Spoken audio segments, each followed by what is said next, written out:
Всем привет! А я к вам с упражнениями не для детей, а против храпа. Да-да, я знаю, такая проблема знакома многим, поэтому делюсь лайфхаками. Итак, первое упражнение. Цокаем как лошадка.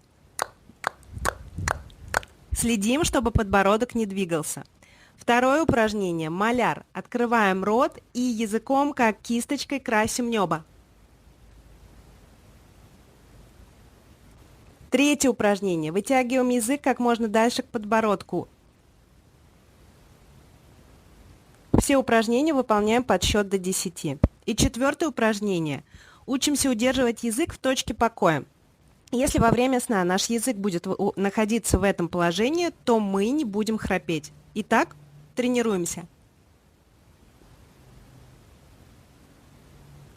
Выполняйте эти упражнения каждый день, и вы скоро увидите результат.